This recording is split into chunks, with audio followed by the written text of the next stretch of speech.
students are stuck in unsuitable housing. And after 14 years of inaction from the party opposite, local families are being split up because there are not enough affordable homes. Can I welcome this government's plans to turbocharge the delivery of social and affordable housing, including through the new National Housing Bank, and ask my right honourable friend to confirm that this government will finally give my constituents the security that they deserve? Deputy Prime Minister. Mr. Speaker, she's absolutely right to talk about the 14 years of failure by the Conservatives. Labour's turning the tide on the housing crisis, and I'm proud to announce today our commitment to establish a new publicly owned National Housing Bank backed by £16 billion of new finance. This includes £2.5 billion, Mr. Speaker, in low-interest loans for social housing to help achieve the biggest uplift to social and affordable housing in a generation. Shadow Home Secretary Chris Phil. Thank you, Mr. Speaker. I associate myself with the Deputy Prime Minister's remarks about the tragic air crash in India and, of course, what she said about our dear colleagues Joe Cox and Sir David Amess. I also join her in calling for de-escalation between Israel and Iran, while noting everything possible must be done to stop Iran getting a nuclear weapon. Yesterday, the Leader of the Opposition and I met with survivors and family members of the rape gang scandal. Fiona, Teresa, Lucia and Marlon. They told us how authorities deliberately covered up the systematic rape of young girls and some boys by gangs of predominantly Pakistani heritage men. They covered it up because they cared more about so-called community relations than about protecting vulnerable girls. That is disgusting. The survivors told us they will only have confidence in an inquiry if it is independently led, has full statutory powers, covers all 50 towns affected, including Bradford, if those who covered this up are prosecuted, if foreign perpetrators are all deported, if survivors are closely involved, and if it is set up before the summer recess. Can the Deputy Prime Minister give the survivors and their families those assurances? Deputy Prime Minister. Well, Mr. Speaker, first of all, can I thank him for his tone and putting the survivors and victims at the heart of his question here today. I think it's absolutely right that we all look at what's happened over the last couple of decades, the countless reports that we've had, and we look to implement that. He's absolutely right to also talk about the confidence people must have in that independent inquiry. And the member that my friend, the Shadow Home Secretary, spoke about that earlier this week in regards to Baroness Casey's report. So we will take that forward at speed, Mr. Speaker. It will be independent, it will have statutory powers, and we will implement the J report, which was he will have known about as the Shadow Minister in the Minister in charge at the time, and we'll get on with taking the action. I hope members of his party will take his tone in making sure the whole House put the victims first and we all work together to get to the bottom of this. Well, I thank the Deputy Prime Minister for her answer. It is vital that scandals like this are never again covered up because of the racial background of perpetrators. And Baroness Casey's report said people who downplay the ethnic dimension are letting victims down, to use her words. So I do have to raise the language the Prime Minister used in January when he, I'm afraid to say, smeared campaigners as jumping on, quotes, a far-right bandwagon, simply for calling for the very inquiry he has now been forced to set up. Standing up for rape victims is not far-right. So will the Deputy Prime Minister apologise for what the Prime Minister said? Deputy Prime Minister. Well, I say, Mr. Speaker, that the Prime Minister did not just raise issues but acted on them. He brought the first prosecutions against grooming gangs, called for action to address ethnicity issues in 2012. And the honourable member will know that the data that the previous government collected was inaccurate and not complete. And Casey recognised this, and it's one of the recommendations that we will be taking forward. The Prime Minister made those comments specifically about Tory ministers who sat for years in the government and did absolutely nothing about this scandal. Smearing campaigners standing up for rape victims as far right is completely unacceptable, and the Prime Minister should never have said that. And I commend his predecessor, the member for Richmond, for the grooming gangs task force he set up, which led to 550 arrests in its first year. Now, Baroness Casey's report also said that a significant number of rape gang perpetrators were non-UK nationals or were asylum seekers, many of whom entered the country illegally. And we know, of course, that most illegal immigrants crossing the Channel are young men, contrary to what the Chief Secretary said last week. So does the Deputy Prime Minister now accept that the small boats crisis is a crisis of public safety as well as a border crisis? Deputy Prime Minister. Well, Mr Speaker, this is a very serious issue and more needs to be done. And let me update the House. Working with our allies, we've carried out a series of major arrests to tackle smuggling gangs behind this vile trade. In the past month, a ringleader that smuggled almost 4,000 migrants has been jailed for 25 years. We could go further thanks to the law enforcement agreements we struck with Germany, Italy, Serbia and the Balkan states. In stark contrast to the honourable gentleman, he was the man at the heart of the Home Office when immigration soared. We lost control of our borders and spent £700 million of taxpayers' money on persuading just 4 volunteers to be removed from Rwanda. I take no lectures. If she wants to find out who's lost control of our borders, I suggest she looks to her immediate right. Because ever since the Home Secretary scrapped the Rwanda deterrent before it even started, illegal immigration across the Channel has gone up by over 30%. And so far this year, 2025 has been the worst year in history for illegal immigrants crossing the Channel. That is on her watch. That is down to her government. The Prime Minister is now planning crisis talks with President Macron, finally admitting, in his own words, that the situation is deteriorating. The government's laughable plan to smash the gangs lies in tatters. So will she now at last accept we need a removals deterrent so every single illegal immigrant arriving on these shores is immediately removed? Will she commit to that, yes or no? Prime Minister. Well, Mr Speaker, if they want to argue that 40,000 arrivals since July 24 are down to the scrapping of the Rwanda scheme, they need to explain why there were more than 43,000 arrivals in the same period starting in July 22 when the Rwanda agreement was in place. It's absolute rubbish, Mr Speaker. They lost control of our borders. We're getting control of our borders. He needs to apologise. I don't see how she has the brass neck to claim she's got it under control.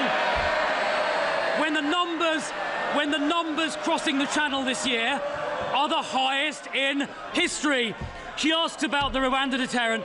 I'll repeat, she obviously wasn't listening to what I said earlier. The Rwanda scheme never started. And indeed illegal immigrants in Calais said they were... Order! Order! Just do it. I want to hear the question, and I'm sure our constituents want to hear the question and the answer. Crystal. Thank you, Mr Speaker. The Rwanda scheme never started. Illegal immigrants in Calais were saying before the election how much they wanted the Prime Minister to get elected because he would help them get here. When Australia started a similar scheme about 10 years ago, it worked within a few months. Now, Mr Speaker, as a consequence of the government losing control, they are now accommodating growing numbers of illegal immigrants, many of whom cross the Channel, in asylum, hotels and flats. The Home Office's suppliers are now actively offering above-market deals to landlords to get hold of their properties to be used for illegal immigrants.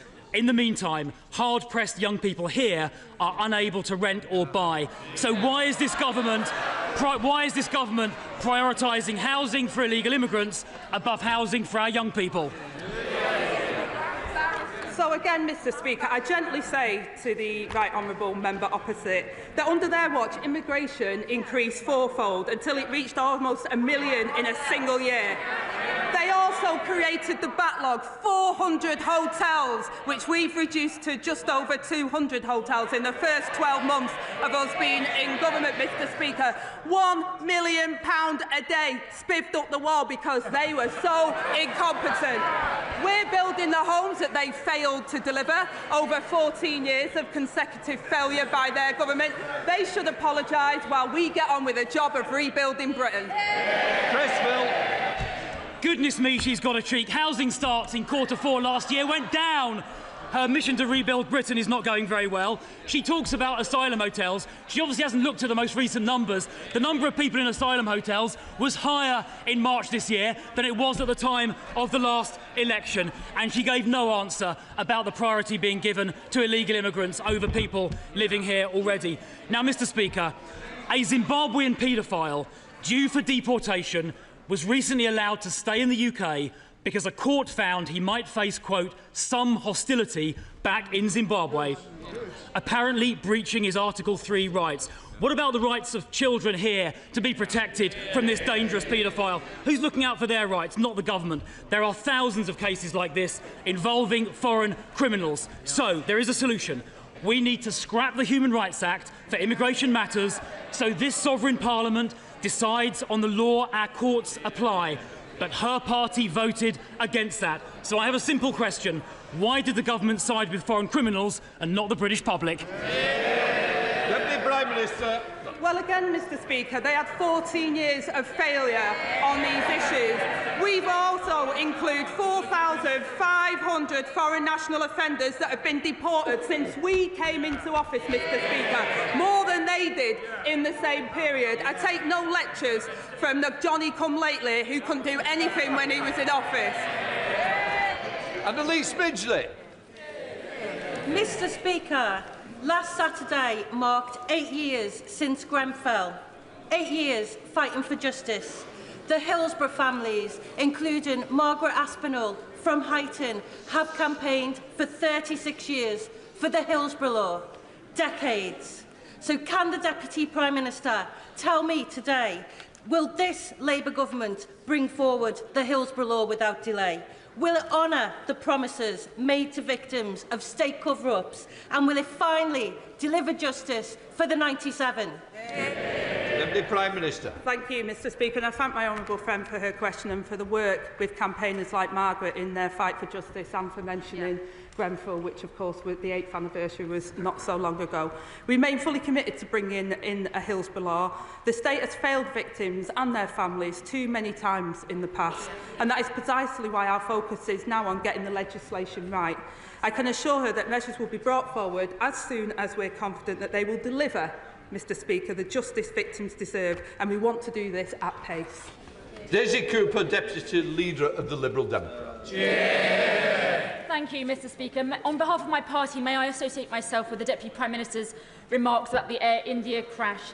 And in a week when we remember the murder of Joe Cox and David Amis, our party's thoughts are with their friends and families and all those in this House who lost their beloved friends. We also remember those who died in Grenfell tragedy. Mr Speaker, in 2003, we Liberal Democrats were incredibly proud to lead the campaign against the Iraq War, a war in which the UK blindly followed the US in a move which was not backed by the United Nations. In light of reports that President Trump is seriously considering joining the war between Israel and Iran, launching a US strike against Iran's nuclear facilities, can the Deputy Prime Minister confirm that if President Trump does do this, that today's Labour government will not blindly follow the US into war again? Deputy Prime Minister. Well, Mr Speaker, the one thing I will say is we agree with President Trump that Iran must never have nuclear weapons. But we've been consistent in urging Iran to engage in the diplomatic process and work with the United States, and we continue to support that diplomatic approach. Daisy Cooper. Thank you, Mr Speaker. I'm grateful to the Deputy Prime Minister and we support those efforts. Today, the Government is set to unveil its plans to cut personal independence payments and carers allowance, a prospect which one of my constituents described as terrifying. Liberal Democrat analysis of the government's own data suggests that 1.3 million disabled people are at risk of losing some support. So can the Deputy Prime Minister honestly say, hand on heart, that this is the change that 1 million disabled people and their carers were promised? Well, Mr Speaker, Labour is the party of work and also the party of fairness and social justice. We've announced the plan to get Britain working again, and we're clear on the principles, Mr Speaker, and I want to be clear on that. Those who want to work should be able to work, and those who can never work should be protected. The current system we've inherited doesn't support those that need that support, and also doesn't allow and enable those to get opportunities for employment. I have personal experience of it. I know what the Honourable Lady is saying. I know how some people are fearful of the changes, but this Labour government put its values into place and will ensure that people are supported into it where they can, and where they can't, they are supported. We are the party of the welfare state, Mr Speaker. We set it up back after the Second World War, and we believe it should be there for people who need it, but we should also help people into work. Sarah Champion. Thank you, Mr Deputy Speaker. Mr Deputy Speaker, I welcome the... Yeah? Mr Speaker, there's too many deputies in the place today. I apologise. Mr Speaker, I welcome the government's announcement on grooming gangs. I'm sorry for stumbling. I've been floored by the point scoring that's going on around them. On all sides. I wonder if, if the Deputy Prime Minister is aware that the victims and survivors of grooming gangs are being denied compensation by the Criminal Injuries Agency on bizarre technicalities. They also deny all children of online abuse compensation. For me, this is a grave injustice, and they think they're better than the judge and jury. So I wonder what the Deputy Prime Minister plans to do, because personally, I think they should be abolished. Deputy Prime Minister. Well, Mr Speaker, my honourable friend is a long-standing advocate for child protection, and I pay tribute to her campaigning on these issues. We share her determination to do what is right for the victims and the survivors, and we recognise that no sum of money can ever fully compensate for the horrors that they've experienced. And we are committed to funding efforts to tackle child sexual abuse in the future and support survivors to rebuilding their lives. And that's why we'll make it easier for victims to make personal injury claims through the civil courts by removing the 3-year time limit. And we're redoubling funding for therapeutic support services. Carla Daniel. Mr Speaker, this week is Refugee Week, an opportunity for this House to show solidarity with those fleeing war, persecution and oppression.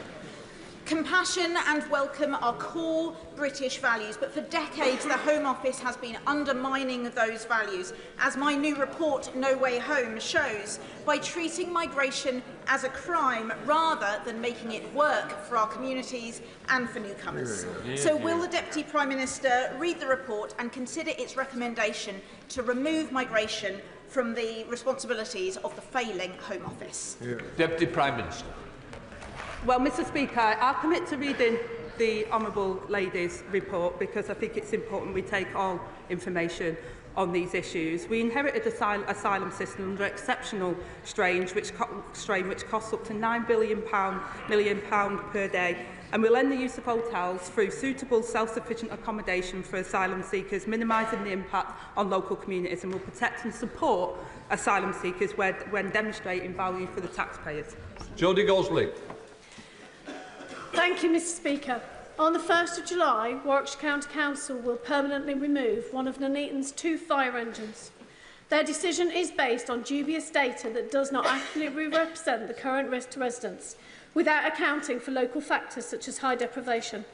The cuts will put Nuneaton's lives in danger. Will the Deputy Prime Minister please look into this matter to confirm there has been sufficient scrutiny and a thorough risk analysis to ensure safety for the good residents of Nuneaton?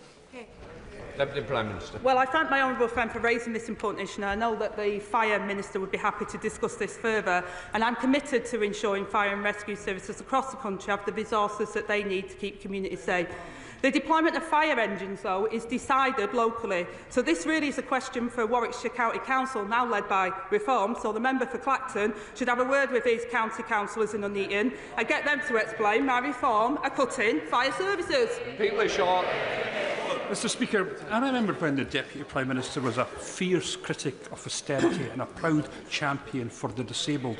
But today, her government is introducing its £5 billion disability cuts bill, which will push another 250,000 people into poverty.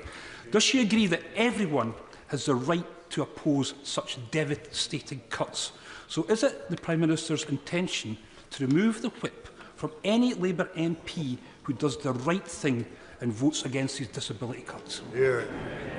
Deputy Prime Minister. Well, I gently say to the honourable member that we've given, he talked about austerity, we've given the biggest amount of increase to Scotland. And I've covered this point in an earlier question, Mr Speaker. We're absolutely committed to ending child poverty. We've already introduced free school meals. We're already supporting families. We've given a living wage rise to over millions of workers that need it. We're getting on the job, Mr Speaker, of rebuilding Britain. He's had decades of failure under Scotland. They deserve better. Jonathan Davis. Thank you, Mr Speaker. Derbyshire's Derwent Valley is the home of the Industrial Revolution, and it is also now a UNESCO World Heritage Site. That community showed a Victorian sense of purpose which delivered improvements to people's everyday lives. So can my right honourable friend set out how the government's £39 billion investment in housing will instil that same drive while maintaining the unique character of the East Midlands' only UNESCO World Heritage Site?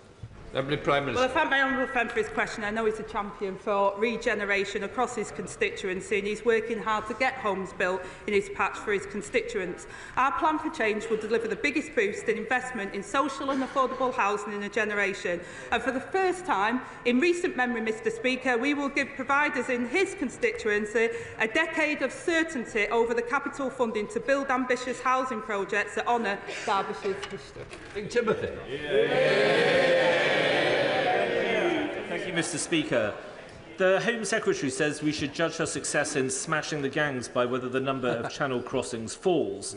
But under this government, the numbers are up by more than 30%. Yep. So by which date should we judge the Home Secretary? And if she fails, will she be fired? Deputy Prime Minister. Mr Speaker, they continually vote against the measures that we're taking to smash the gangs. We're getting on with the job, Mr Speaker, working internationally to disrupt the abhorrent work of these smugglers and gangs, while he harps on from the sideline. He should apologise for their record in government, which was abysmal. Mr Speaker, since becoming an MP, I've received thousands of pieces of casework from constituents who are stuck on social housing waiting lists. I've recently had an email from a woman with severe mobility issues, effectively trapped in her front room while she waits and waits for suitable social housing. Even when a home becomes available, she'll be forced to compete with other residents because there simply aren't enough affordable options. What will this new funding, the recent funding announced by the government, mean for my constituent and others like her who have already waited too long for a decent home? Deputy Prime Minister. Well, I thank my honourable friend, Mr Speaker, for highlighting the case, because it's not an isolated case. We inherited a really dire situation, and there's far too many people that don't have a safe and secure home that meets their needs. My right honourable friend, the Chancellor's announced a record funding, almost double the level provided by the previous government, who ended up handing back the cash for social and affordable homes, and Labour's plan for change, renewing our country and investing in Britain's future. Other House, Sir Edward Lee. When the government, quite rightly, gives full and unequivocal support to Israel in its bid to end the scourge of Iran's nuclear weapons programme forever, will the government also work with our allies to try and convince the Israeli government that it's not in the long-term security interests of Israel to carry on with this policy of illegal settlements in the West Bank, which is simply leading to radicalisation and desperation throughout the region? Have not the overwhelming majority of Palestinian people have the right to yearn for peace and security in their own homeland, as the Jews yearn for their homeland for 2,000 years? Deputy Prime Minister. Mr Speaker, I thank the Father of the House for his important question. Settler violence and expansion in the West Bank is appalling and completely unacceptable. Alongside our allies, we have sanctioned individuals responsible for inciting this extremist action, but a two-state solution is the only way to bring peace that the Israelis and the Palestinians deserve, and this is only achievable if the hostages are released, aid surged into Gaza and the ceasefire is restored, and we'll do everything we can to make that happen. Thank you, Mr Speaker. In Scotland, over 10,000 children are stuck in temporary accommodation, including many in my constituency of Stirling and Strathallan. Too many families facing soaring rents, long waiting lists and dwindling options. It's just one of so many policy failings that we're all losing count and losing patience as public confidence in the SNP ability to govern collapses. What advice would she have for the Scottish SNP government as they continue to preside over a chronic failure to invest in the social and affordable housing Scotland so desperately needs? Well, my honourable friend is right, Mr Speaker. Homeless levels are far too high, which has a devastating impact on those affected. Under the SNP, 10,000 children in Scotland shamefully have no fixed home to call their own, a record high. Our decisions have given Scotland a record settlement and the largest since devolution. We saw in Hamilton, Mr Speaker, how Scots are fed up with the SNP's excuses. They've been in power for nearly 2 decades and have nowhere left to hide from their failure. Anne Davies. Diolch, Mr Llefarydd. Welsh farmers are taking hit after hit, from Tory trade deals to Labour taxes.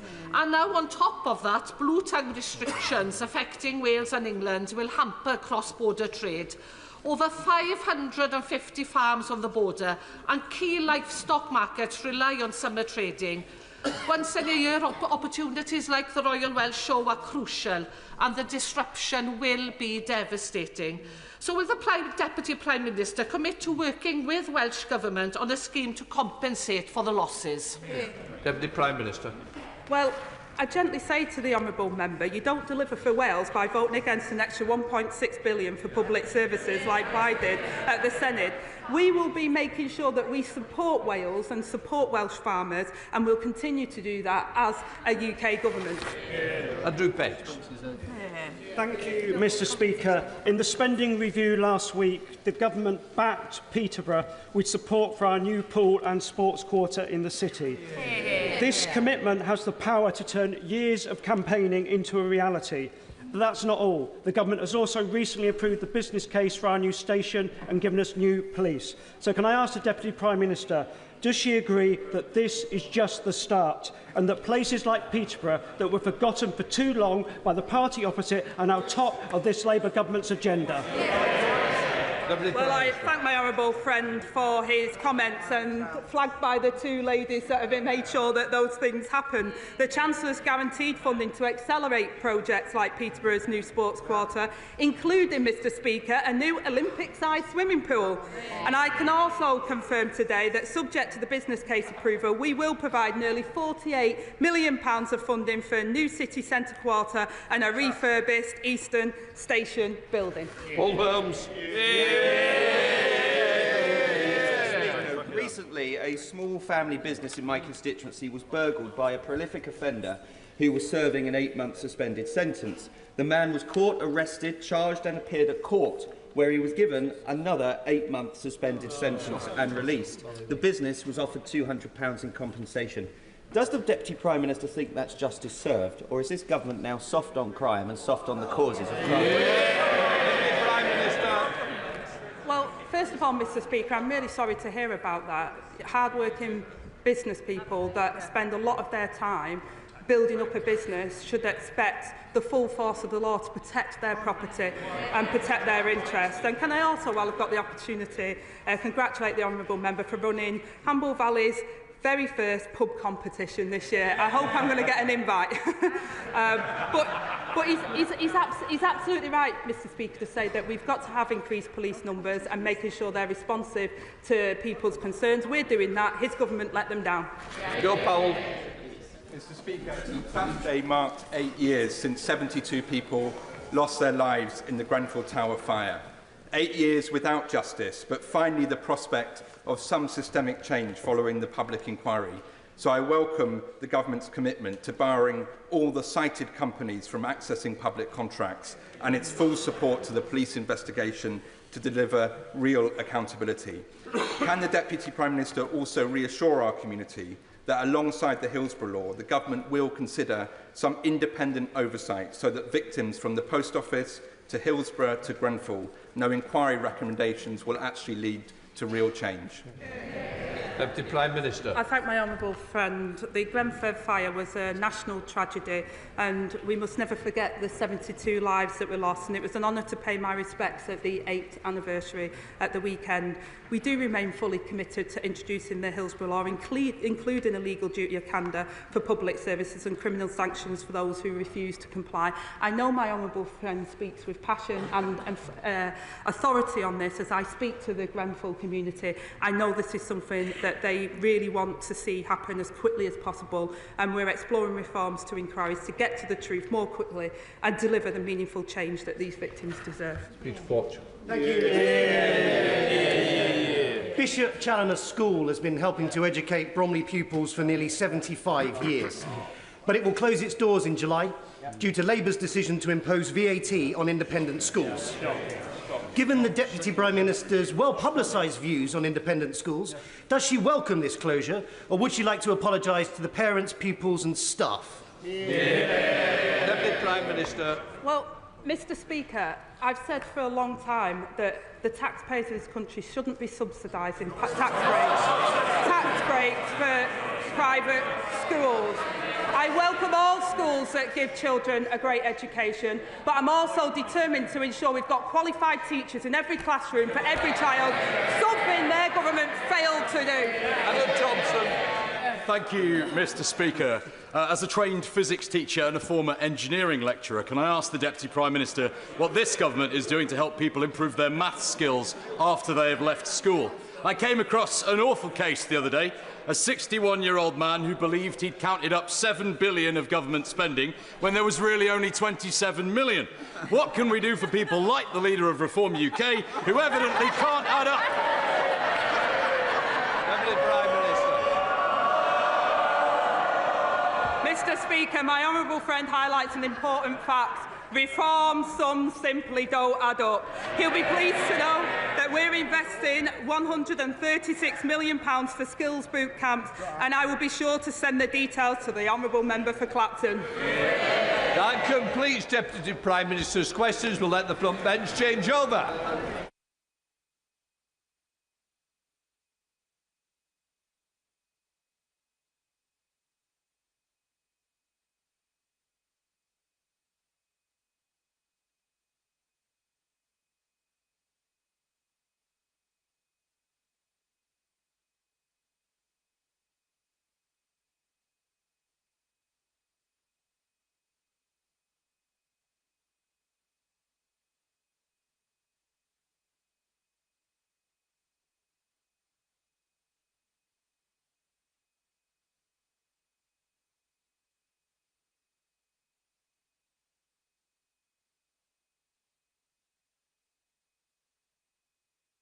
Now come to the statement. Secretary of State for Transport, Heidi Alexander. Mr Speaker, with permission, I'd like to make a statement on HS2. As a London councillor over 15 years ago, I remember hearing the then Labour government's bold plans for high-speed rail to link our major cities to address the capacity needs of the future, and in the words of the then Prime Minister Gordon Brown, to join the high-speed revolution sweeping the world. It was a vision of a confident nation, a clear signal our great towns and cities in the Midlands and the North, with potential that had been untapped at best and ignored at worst, could be places of opportunity and aspiration again. That was the promise of HS2. But after a decade and a half of Tory timelines planned then delayed, routes drawn up then cancelled, budgets calculated then blown, promises made then broken, we inherited a project that had lost the trust of the public, that created an image of a Britain woefully unable to deliver big infrastructure projects, and that axed swathes of the country it was originally meant to serve. Phase 1 could end up becoming one of the most expensive railway lines in the world, with projected costs soaring by £37 billion under previous Conservative governments, and £2 billion of taxpayers' money sunk into Phase 2 work before it was cancelled by the previous government. There was also clear evidence of poor management. Despite the 2020 Okavi review advising that government halt construction contracts pending improvements in price and simpler engineering, they pressed ahead regardless. It has been no less than a litany of failure, and today I'm drawing a line in the sand, calling time on years of mismanagement, flawed reporting and ineffective oversight. It means this government will get the job done between Birmingham and London. We won't reinstate cancelled sections we can't afford, but we will do the hard but necessary work to rebuild public trust, and we've not wasted any time. Since July, we have appointed new leadership of HS2 Limited to turn this project around. We've made clear to the new Chief Executive, Mark Wilde, that the priority is building the rest of the railway safely at the lowest reasonable cost, even if this takes longer. We've started the year-long task of fundamentally resetting the project, including commissioning infrastructure expert James Stewart to lead a review into governance and oversight. As part of that reset, we have reduced financial delegations to HS2 Limited, placing a lid on spiralling costs until the reset is complete and we regain confidence. And we've supported Mark Wilde's review of the size and cost of HS2 as an organisation. But today we're going further. Mr Speaker, I can confirm we've published the landmark James Stewart review and the department's response. The review, commissioned in October of last year by my predecessor, was a tough independent look at how the Department for Transport and Government delivers major projects. The Government not only welcomes the review, but we have accepted all the recommendations. My department is already delivering on these, specifically across 5 key areas. First, the lack of oversight and scrutiny. Quite simply, there have been too many dark corners for failure to hide in. The Ministerial Task Force, set up to provide oversight of HS2, had inconsistent attendance from key ministers, including the then Transport Secretary and the then Chief Secretary to the Treasury. The Government has re-established the task force with full senior attendance as per the review's recommendations. A new performance programme and shareholder boards will offer much needed oversight and accountability. Secondly, the report highlights HS2 could cost the taxpayer millions more than planned. We'll stop this spiralling any further by delivering all the recommendations on cost control. That starts with HS2 fundamentally changing their approach to estimating costs. It includes certainty over funding, which the spending review has given. And it also means HS2 working with suppliers so their contracts incentivise saving costs for taxpayers. As far as I'm concerned, suppliers should make a better return the more taxpayer money they save. Thirdly, the review identified a deficit in capability and skills, with a fundamental lack of trust between my department and HS2 Limited. I am clear both capability and cultural issues within HS2 must be addressed. The new Chief Executive is already strengthening the organisation, including filling critical gaps in areas such as commercial expertise. And he will be backed by Mike Brown, announced today as the new chair. This is a new era of leadership the project desperately needs, with Mike bringing significant experience as a former TfL commissioner. Mark and Mike were part of the team with me that turned Crossrail into the Elizabeth line. We've done it before and we'll do it again. Fourthly, Euston Station. Between 2019 and 2023, HS2 Limited provided initial designs for Euston Station, coming in almost £2 billion over budget. When asked for a more affordable option, they offered one costing £400 million more than the first attempt. The word affordable was clearly not part of the HS2 lexicon. The combined cost for these two failed designs, which has now been written off, was more than £250 million. What's more, the previous government announced a Euston ministerial task force. Unbelievably, the task force never met. Mr. Speaker, this government recognises Euston's huge potential, and we've already committed funding to start the tunnelling from Old Oak Common to Euston, and we'll set out more details in our 10-year infrastructure strategy. And finally, we will use James Stewart's findings to transform infrastructure delivery across government. Implementing real change in how we deliver infrastructure is not just for the Department for Transport.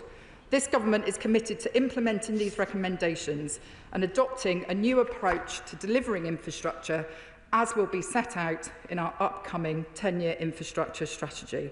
In that spirit, the Prime Minister has also asked the Cabinet Secretary to consider the implications for the civil service and wider public sector of the issues raised in the report, including whether further action or investigation is warranted. Mr. Speaker, we're wasting no time in delivering on this review, and I will update Parliament on our progress through my 6 monthly reports, even if the information is uncomfortable. Because for a government that last week pledged billions in capital investment for new major projects, that believes in the power of transport infrastructure to improve lives and deliver on our plan for change, this level of failure cannot stand. We will learn the lessons of the past 15 years and restore our reputation of delivering world-class infrastructure projects. Mr. Speaker, I've spoken about our inheritance. I've spoken about James Stewart's review. Let me finally turn to Mark Wilde's initial assessment, which lays bare the shocking mismanagement of the project under previous governments. I will place a copy of his interim findings in the library. He stated in no uncertain terms the overall project with respect to cost, schedule and scope is unsustainable. Based on his advice, I see no route by which trains can be running by 2033 as planned. He reveals costs will continue to increase if not taken in hand, further outstripping the budget set by the previous government. And he cannot be certain that all cost pressures have yet been identified. Mr. Speaker, it gives me no pleasure to deliver news like this. Billions of pounds of taxpayers' money has been wasted by constant scope changes, ineffective contracts and bad management. There are also allegations that parts of the supply chain have been defrauding taxpayers, and I have been clear these need to be investigated rapidly and rigorously. If fraud is proven, the consequences will be felt by all involved. Mr. Speaker, I have to be honest, it's an appalling mess, but it's one we will sort out. We need to set targets which we can confidently deliver, that the public can trust, and that will take time. But rest assured, where there are inefficiencies, we will root them out. Where further ministerial interventions are needed, I will make them without fear or favour. HS2 will finally start delivering on our watch. Mr. Speaker, years of mismanagement and neglect have turned HS2 into a shadow of that vision put forward 15 years ago. But this government was elected on a mandate to restore trust to our politics. That's why we won't shirk away from this challenge and why today we turn the page on infrastructure failures. I can think of no better mission than delivering new economic opportunities, new homes and commercial regeneration of an upskilled supply chain, all of which HS2 can still unlock. But no one should underestimate the scale of the reset required. Passengers and taxpayers deserve new railways the country can be proud of. The work to get HS2 back on track is firmly underway under this government, and I commend this statement to the House. State Gareth Bacon. Thank you, Mr. Speaker. I'd like to thank the Secretary of State for her statement today and for updating the House on the initial findings of the HS2 reviews, and I thank her as well for advance notice and copy of it. On the substance of the Secretary of State's statement, I believe there is broad consensus in this House today on the central point, which is that mistakes were made in the delivery of HS2. As the Secretary of State has noted, costs more than doubled, the project has been repeatedly delayed, and the pandemic completely changed travel patterns, undercutting the assumptions that guided the original plans and caused construction costs to rise sharply across the world, in some cases by up to 40%, as a result of the supply chain shortages as the world emerged from the crisis. It has long been apparent that HS2 was not going according to plan. Mr. Speaker, in my first 2 years as a member of this House, I sat on the Public Accounts Committee, then chaired by the Honourable Lady, the member for Hackney South and Shoreditch. In the summer of 2021, we published a report on HS2 raising serious concerns in a number of areas with recommendations for how to improve the project. In 2023, the previous government conceded that HS2 was not going to plan and made fundamental changes to it, and the result of that was the cancellation of the northern leg of HS2 and the creation of the Network North plan. Under that plan, £36 billion was to be diverted from the northern leg of HS2 to a multitude of transport projects that would benefit more people in more places more quickly than the then government believed the delivery of HS2 could. But we also recognise that the path that we took to reach that point was not perfect, far from it. And I will not today pretend that the Network North plan was not a product of mistakes we made in the handling of HS2, because it clearly was. As a country, we must learn from those mistakes and we must not repeat them. It is on that note, Mr. Speaker, with your permission, I would like to express my gratitude to Mark Wilde, the Chief Executive Officer of HS2, for his continued efforts in supporting the delivery of the project. Recognising his leadership in rescuing the Crossrail project in London, it was the Noble Lord Harper, then the Secretary of State for Transport, who appointed him to lead HS2 in May 2024. We are all encouraged to see him playing a leading role in overseeing the correction and completion of the project, because his experience will be invaluable in helping to get it back on track. I would also like to welcome the appointment of Mike Brown as the new chairman of HS2 Limited. Like the Secretary of State, I know him from my years in London politics when he was Commissioner of Transport for London. He is a very capable man, and I wish him well in his new role. The Secretary of State has informed the House of her intention to accept 89 recommendations from the independent review into HS2. I've not yet seen a copy of this report, which I believe is being released today. While we will need to study these proposals carefully before confirming our support for them, I can assure her that if they offer better value for taxpayers, we will back them. Finally, the Secretary of State has raised very serious concerns that taxpayers may have been defrauded by subcontractors. I would like to assure her that if that proves to be the case, I will share her anger and will support whatever action is necessary to get to the bottom of these allegations. I would request that she keeps the House informed as HS2 and HMRC's investigations progress. In closing, Mr. Speaker, I would like to press the Secretary of State on a number of matters. In recent weeks, several projects have been announced by the government that are either funded by Network North or align with its commitments. However, we have yet to see a clear government commitment to either fully support the Network North plan or to scale it back. So can the Secretary of State now provide a definitive update on which elements will proceed and which will be abandoned? It has been reported that officials are considering a plan backed by the Mayor of Greater Manchester to build, and I quote, an HS2 light track between Birmingham and Crewe. Will she confirm if these reports are true? I would like to conclude by turning to the planning system more generally. The whole House will recall that HS2 grappled with legal challenges, High Court proceedings and judicial reviews, all of which added delay and cost. What assessment has the Secretary of State made of the extent to which legal challenges and judicial reviews delayed the delivery of HS2? How can future infrastructure projects be protected from excessive or politically motivated litigation? And finally, does the Secretary of State believe that sufficient action has been taken to prevent some of the more spurious concerns about such things as bats and newts obstructing future vital infrastructure projects? I thank the honourable gentleman for his response and indeed for the tone in which he made his comments, and I was pleased to hear him acknowledge that mistakes had been made on HS2 by the previous government. I think he described the path as not being perfect. Mr. Speaker, I would go as far as saying it has been a shambolic mess. He did strike a sombre note in his remarks. I would ask him perhaps to consider going further once he's had the opportunity to read the full James Stewart report, because I do think an apology on the part of the party opposite for the mess that they left this infrastructure scheme in is undoubtedly warranted. I also thank him for the comments he made about the action that HS2 is taking with